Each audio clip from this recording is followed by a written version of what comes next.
everybody, with the Ford Knicks Post Game show. Tonight, Wizards at MSG to take on the Knicks, and the somehow non-all-star Bradley Beal went for 30 points tonight. He's got 12 straight games with at least 25. Wizards outscored the Knicks in the fourth quarter 37-23 and blow open a close game to beat the Knicks. Final count 114-96 as the Knicks fans file out. All-Star break time. Next Knicks game not till a week from Friday when they will host Indiana. Great to have you with us from our Delta MSG studios. John Wallace in the house. Wally Zerbiak was on the game call. Alan Hahn, of course. I'm Bill Pito. Up next, the MSG 150 final. Pitchers and catchers reporting. Lots going on in the world of baseball. But first, the Knicks had won 4 in a row. Now they've lost 2 in a row, Alan. And they were only down by 4 after 3 quarters of play and just got blown out in the final 12 minutes. It's amazing. It really just couldn't make a shot. You know, we've seen this season. They're in the bottom third in the league and shooting for a reason, and it came back to them.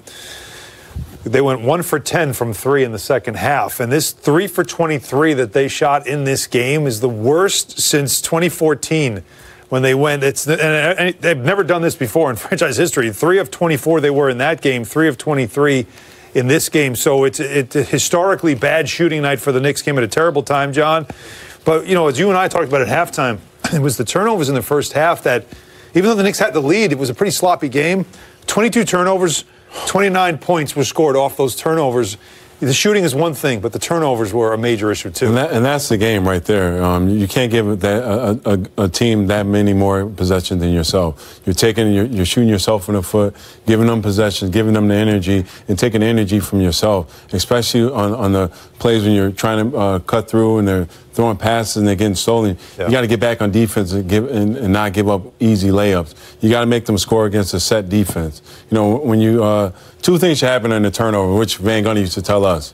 2 things should happen.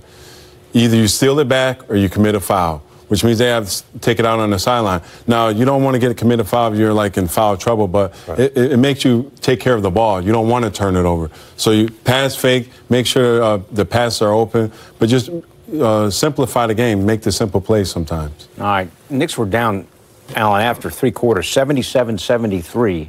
And then it just got away from them. A lot of, you talk about the turnovers and then you want to foul. Knicks committed a lot of fouls early in the quarter. And then you have this here. It's a 4-point game. Bobby Portis, we always see this.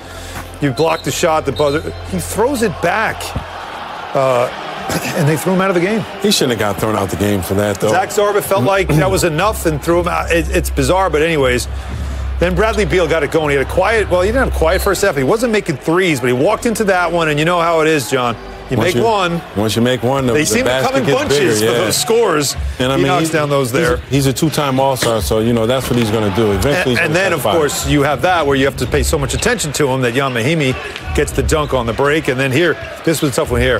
Davis Bertans with the runner, and that made it a 14-point game. And it was just, it seemed to happen so quickly. The Knicks, they had a 10-0 run to finish the half. You felt pretty good at 50-46. You're thinking, okay, they survived the turnovers. Maybe they'll get the shot going. Maybe they'll get the energy going. They're the home team. It's the game before the All-Star break, which I know it's tough for both teams because you're not really focused like you should be. But, the Wizards are the road team. So you thought the second half would be better, but the Knicks couldn't make a shot, and it seemed to affect their defense. 68 points they allowed in the second half. Like we were talking about earlier, Alan, the game before All-Star is always the hardest game. But the Knicks, after what happened in Atlanta, you would think that, you come back, have a sense of urgency trying to get this game before All-Star because, truth be told, you get the game in Atlanta, you get the game tonight. I mean, as crazy as it sounds, it's a 6-game winning streak. But you're in the hunt for the playoffs too. Like you're right there in the 8th spot. Yeah, I mean, you're within striking distance. As long as you're within striking distance, it gives the team confidence, gives you something to fight for. Yeah. Because when you're out of the playoffs completely, it's hard to get up for the game because there's nothing to play for. But as long as you have something to play for in terms of possibly making the playoffs, which is within striking distance. It's not like the teams in front of them they can't catch. They won 4 out of the last 6. But if they'd have got those last 2 games, they'd be sitting pretty going into the All-Star break. And made worse tonight, guys, by the fact that Orlando beat Detroit tonight. Yeah. That puts the Knicks 7 games out of the last playoff spot. And these highlights of that coming up on the MSG. 27 games to go. Everybody needs to know that, too. There's only 27 left when we come back. Right. All right. So Bradley Beal. By the way, the Wizards have won 11 of their last 12 games at MSG. Beal has been a part of all of that, and he was really good again tonight. He's across the street now with Rebecca Harlow. Thanks, Bill. Bradley. 4-point game heading into that fourth quarter. Then you held the Knicks scoreless for about 3 minutes in there. What was the key defensively in the fourth quarter? First place, my Lord and Savior, Jesus Christ. We just wanted to get stops. We let them back into the game. We were up double digits, for the most of the game, and we were pretty comfortable for a lot of stuff. But they came out in the second half, were a lot more aggressive than we were. They were attacking the paint, getting to the free throw line, and we weren't making shots on our end. We were turning the ball over, me included. So we just bared down on defense, and we were able to get stops and put together some things on offense.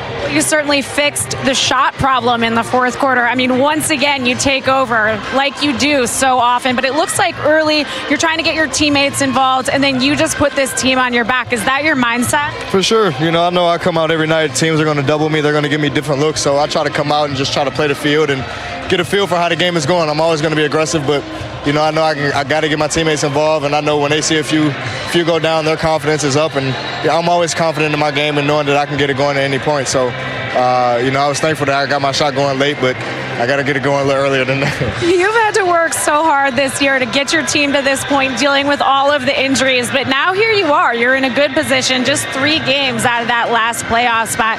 If you're going to get in, what's it going to take? Heart and passion. We got to give it our all every single night. We lost a few earlier this year that we feel like we should have won, but we can't get those back. All we can do is continue to press forward, take it a game at a time. Thanks, Bradley. Thank you. Guys.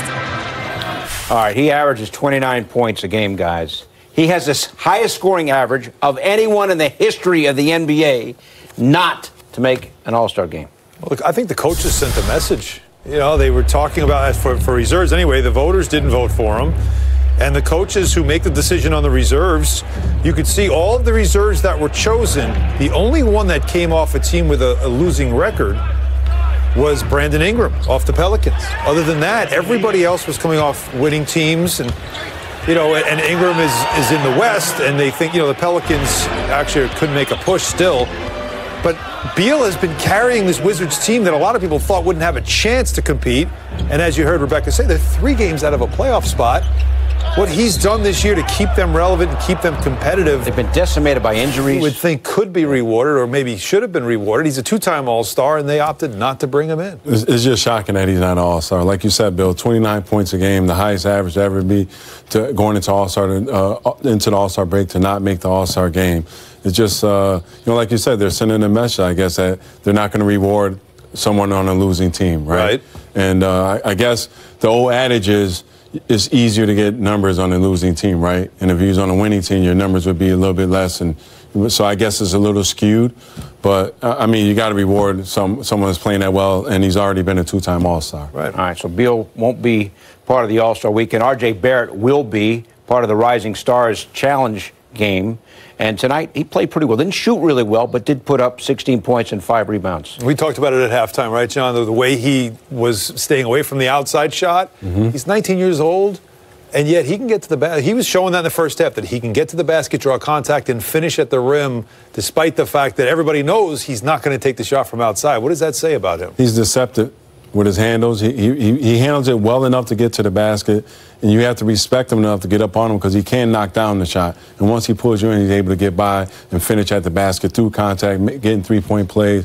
He knows he's playing to his strengths, and that's what you have to do, especially when you're coming off an injury, getting your timing back, because that's the hardest part when you're off for a couple of games. Is your timing. Mm-hmm. People don't understand how hard that is. Like, your timing gets thrown off completely when you're not playing. Last 3 games, he's getting his time back. He looked a lot better tonight. Okay, guys, let's take a look at some of the highlights from Barrett. Follow MSG Networks on Twitter to vote on the Knicks Montefiore doing more player. Barrett was pretty solid tonight, Alan. He was, and as you saw, what John was talking about, we're going to show you, I think all of his field goals made were all in the paint, all power moves. He's a 6'6" guard, and I want to remind you again, he's a teenager. And yet he's going up against pros, some big guys there. Mahimi is a big dude, and he's finishing at the rim. He will spend an offseason working on the jump shot. He will work on his form. He will put in that time. As you know, you know him as his personality will do this. But the fact that he can already get to the basket with strength and finish, that says a lot. Like, that's something I think a lot of young players don't know how to do. A lot of players, like Kevin Knox, for example, is a great example of somebody that he has the athleticism to get there. He doesn't know how. He doesn't know how to draw. He's got to still work on that. Whereas RJ already has that in his game. Now, if he can add, just be a threat from the outside, makes him even more difficult to guard. All right, so Barrett, the 16 points, but the Knicks lose 114-96.